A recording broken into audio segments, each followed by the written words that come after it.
All right, so in this video, we're going to talk about how we properly set up the pressures on our oxy fuel torch using acetylene. So this is a standard chart you would see from most brands and what they offer in their equipment. If you buy a torch outfit, this chart will come in there along with a book on how to properly set things up. The different types of cutting tips you have matter. There's different configurations of these cutting tips. So you'll see on this chart, it's set up for a series 1-101 and a 3-101. Just so you know, it's not going to always cover everything, but these settings do work really well on most torches from my experience. So you can see in the very left column, we have material thickness, then a tip size.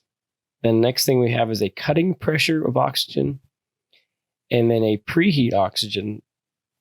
Then we have an acetylene pressure, and then how fast we can go is the speed in inches per minute, and then how wide the kerf is, or how wide the cut of your torch is going to make. So with material thickness and the tip size, so it should be noted that every time you're going to change material thicknesses to a certain extent, you really should change your tip size to get a better quality cut.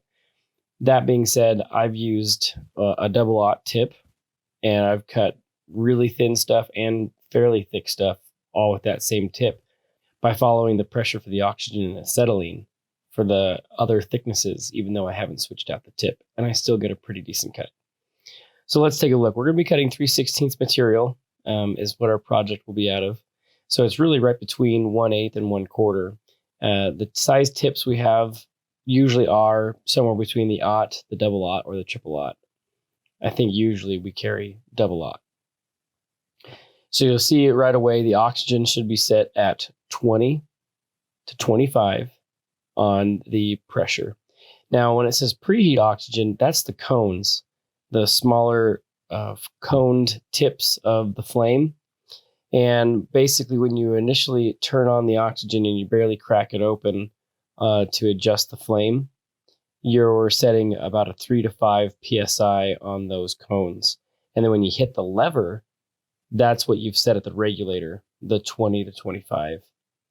And then finally, your acetylene, having that somewhere between 3 to 5 psi will typically allow you to cut somewhere between 20 and 30 inches per minute. So typically when even using a double-aught tip, I will go slightly less on my oxygen. I might go 18 to 20 on my oxygen. I hardly ever go up to 25. And my acetylene is definitely around 3 to 5. Now, if I'm going down thinner, like it says an 1/8 inch, I'm more at, for sure, 18 on oxygen and about 3 on acetylene. All right, so you can see with these tips, we can cut really thick material, and the best quality cut you're going to get is by actually adjusting your pressure for both acetylene and oxygen appropriate for material thickness. The only thing you need to be aware of on top of all this is that you should never set your acetylene above 15 psi. Above 15 psi, it starts to become unstable, and above 30 psi, it can self-combust. So you'll notice on the regulator, there's a big bar colored in saying that there's danger ahead. Okay, good luck.